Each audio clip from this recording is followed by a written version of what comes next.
Ah yes, a boat with thousands of people packed tightly together, with day stops at different ports. Very nice, very nice. Let me take a bunch of old and immunocompromised people as well. Nothing can go wrong. All aboard! For the past 6 years or so, it seems like news never stopped coming. Where a suspected hantavirus outbreak has left 3 people dead after a norovirus outbreak. From COVID and its infinite variants, we got lockdowns, which seemingly shut down most of the world. But since then, things have gotten better. We are Charlie. On my private island. And of course. Well, it's round 2.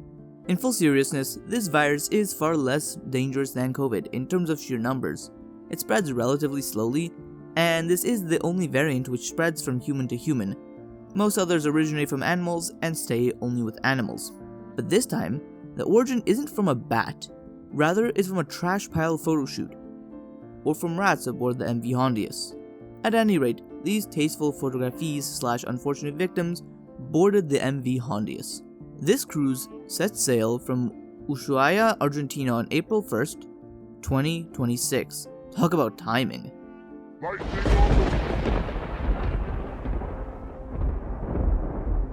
And it set sail northward through multiple stops, eventually planning to go all the way to the Canary Islands. To say that this was a long cruise is an understatement. Now, the interesting part about the hantavirus is how deadly it ends up being. It has nearly a 40% death rate. However, it has a spreading coefficient less than 1 when precautions are taken. But first, let us understand this formula. RE over here is the amount of people to whom one person will spread an illness. RO is the contagiousness of the virus, and S is the amount of people susceptible as a fraction. Let us take the example of the hantavirus. We take the RO of approximately 2, and we have 175 passengers from the time of departure. We'll consider all the people susceptible, so we'll consider S is equal to 1. Now, RE is equal to RO times S, which is about 2. The RO number comes from the Belfer Center for Science and International Affairs, and for the astute of you, this looks pretty bad, since for every infected person, it says that more than one person will get infected. And such growth is exponential. If we assume that the virus spreads uncontrollably and no care was given, and every day a person is infected according to the RE, then 1 turns to 2, 2 to 4, 4 to 8, after 30 days the whole world is sick. Luckily, we can contain spread, and viruses don't transmit that quickly anyways, due to many reasons which I will explain in a different video. Subscribe. In the same study, after isolation and quarantine, the RO fell to 0.96. This means that the virus infected less than 1 person per host carrying. Thus, it is able to stop spreading through regular countermeasures. Back to our MV Hondius. This is not your typical case of quarantine and it'll be grand. Rather, you have a relatively tight group of people isolated and unable to separate themselves far. This makes the spread easy and prime for a solid RO of 2 to be held. Now, this is no reason to panic. We acted smart, made sure the cruise ship doesn't land, and all the passengers stay isolated until the disease is over, even at the potential cost of the passengers. Oh wait, they moved the sick and dead to Johannesburg. Well known for its incredible medicine and medical practice though. Maybe not for long. At least not anymore. But while it is, it seems like it's not too bad. But I'm getting off track. My point was that moving sick people from a cruise ship is a very dangerous idea, especially if some of them manage to infect people in the mainland. Does no one remember how easy it is for a disease to spread, especially in a country with serious poverty and wealth inequality? This seemed like a disaster, and made headlines. Even Ben Estrick and H1T1 covered this. I mean, if Michael Storton reports on this, then we know it yuck rim. After the cruise ship unloaded, the sick and dying along with some other passengers, the remaining 145 people continued along until it finally landed in Rotterdam on the morning of May 18 at 10:30 am. You can imagine how distraught many of the passengers were, afraid of getting this coin flip of a death disease, and even if you win the coin flip, you are still probably gonna have a bad time.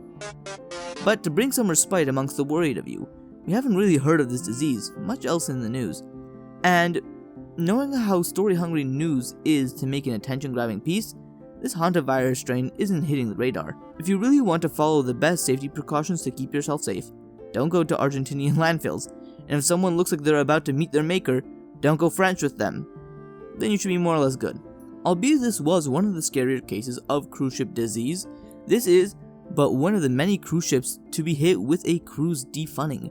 Just a few days later, after the hantavirus scandal, a far more common cruise-spreading disease known as the Caribbean norovirus hit the Caribbean Princess. Norovirus, which goes by its scientific name Norovirus norwalkensis, is a far less dangerous virus that infects 7/10 billion people each year. Safe to say it is one of the most common cruise ship outbreaks.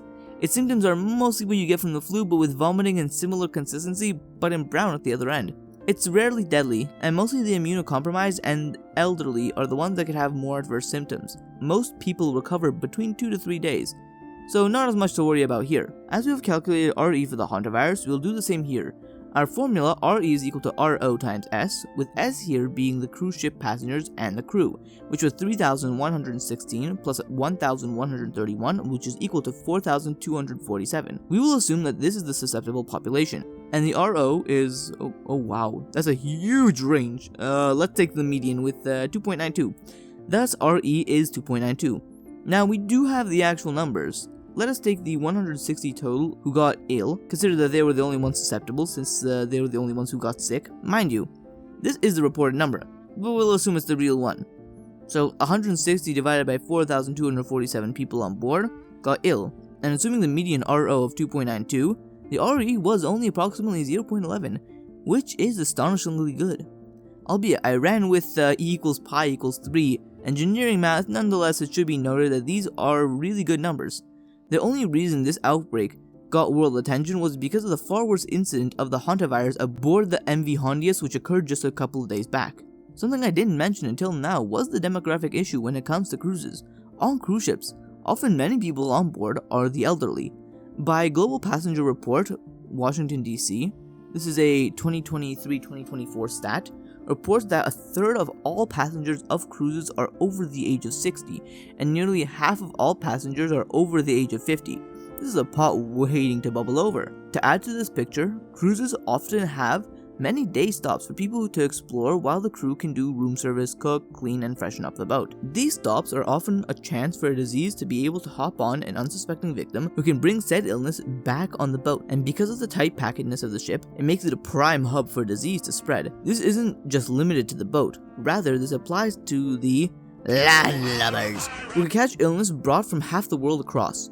Just look at the MV Hondius, which had its 6th sent to South Africa.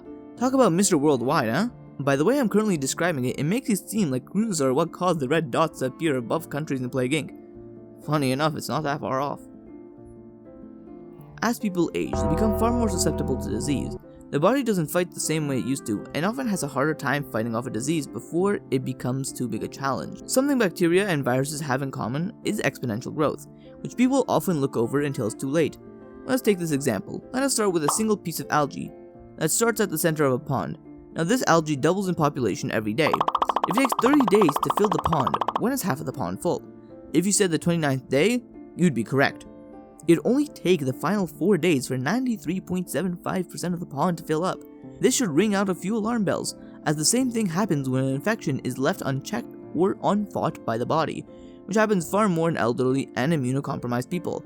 My question is, if there's such a high risk in taking cruises, why do so many people, especially elderly, still go? Another point to consider is that cruises are often crowded, not because of the lack of room, rather because there are a lot of common areas which many people share, and especially since lots of physical activity and talking is done at said common spaces, such as the pool, the dining areas, or even the onboard gym, this means that germs spread easily, and with easy spread comes an increased RO for the cruise. This is what made this huge list occur just since COVID. I'm saying as if COVID didn't end just 4.5 years ago. To answer the question, I'll explain the situation for many nursing homes and financial incentives for the elderly to go. Nursing homes. When it comes to nursing homes, many elderly really don't want to go, mostly because of the extreme misery in those places. Many people see it as a place for the neglected elderly to waste away. The food is often and the nursing staff often don't care for you as much or are super busy. Also, many people in nursing homes have forms of dementia. Those elderly who don't develop such ailments can often feel trapped amongst those who are far worse off than they are. This morale drop taxes the final years of citizens who put in work their whole lives to end up miserable for their last few. This is where cruises come in. For a cruise, you are sharing a boat which comprises with many fellows of your age, comprising a third of the population. This makes it much easier to make friends and socialize. Also, those with Alzheimer's or dementia most likely won't go to these cruises, as they are most likely not in the mental state to book a cruise, and family and friends will most likely not sign someone who won't even remember where they are a month later. This allows older people to enjoy far superior amenities for a far saner price. And when it comes to the point of potentially someone needing to take care of them, then maybe they will have to reconsider. Take my grandparents. Even in their late 70s, they still take care of themselves with ease and have sharp minds. Maybe not as good hearing as they used to, but that's fixable. They live in their own house as their occupation, even after retirement keeps them busy and content. Another thing to mention, if the elderly are going without family and are there for extended cruises back to back, it could mean that there is no one willing to keep them company at home, or it is far more entertaining for them to spend their lives high at sea. I mean, they land on ports and are able to explore new places often, travel the world, especially since they have a lot more money on hand. Now, I know this may be a cause of concern towards inheritors, but many older people will sell their assets and live on cruises the rest of their lives. This means that they have extra money to spend and experiences to have closer to their later years. Bringing this back to disease, many of the elderly are aware of the potential risks to their health when going on cruise. But let's be serious, in a nursing home, the same issue does arise. Many old people together, high chance for disease, might as well do it in the open seas. Finances. Many of us know the joke of boomers selling the house they bought for a peanut and a nut being sold to BlackRock for the value of 2 human hearts. By this age, there isn't much that you could do with your house. Your kids moved out, you're alone with your wife/husband, and you don't need that kind of space anymore. What are you gonna do with it? Playing Dust Collector Simulator? Often the reasonable thing to do is just to downsize. And with a downsize, you have a lot of money just laying there. The intelligent boomers make a trust fund, help pay their children's predatory mortgages, or set up tuition funds for their grandchildren/great-grandchildren. Now, this is if you lived in the prime of America. Many did not, and so will never even consider a cruise. That is why we are focusing on middle to upper class Americans in this video. We see from less intelligent Americans, or those whose kids abandoned them, or those who were such bums with their kids that they got tossed, they have money to spend. And with no one to spend it on, they spend it on themselves to fill the void of lost familial connection. This is where cruises shine. The average cruise costs $1,700 a week. Now, if you start cruising at 65, and you do it until about, let's say, 80, you have spent 52 times 1,700 times 15, $1.362 million per person. Holy, nope, never mind. This is definitely not in the realm of affordability. The obvious answer is to spend summers in downsized housing, and during winter months, cruise away, which already have food and amenities paid off. So all that's left for you to do is pay for some bills for your apartment, and you have a well-set retirement. So if you have older parents or grandparents, spend time with them. Not just because of inheritance, rather because you want to connect with those who tried for you, and they may not even have that much time left. Try to learn from their experiences, talk to them, reconnect with them. And if they didn't try for you, or put any effort, or are not fun to connect with, inheritance is a darn good motivator to try and reconnect. I'll make a video on why no contact is often not that good of an idea. We see from here that elderly are motivated to go on cruises. Thus, the disease issue that comes along with it is not that crazy to understand. If you made it this far into the video, I want to thank you, and ask that you like and subscribe and ring that bell so you can watch more of these videos that I make. Script writing does take time, and so does editing, but if I could, I would make far more. Anyways, thanks for watching, and remember, anything that I didn't finish in the video is left for the viewer as an exercise.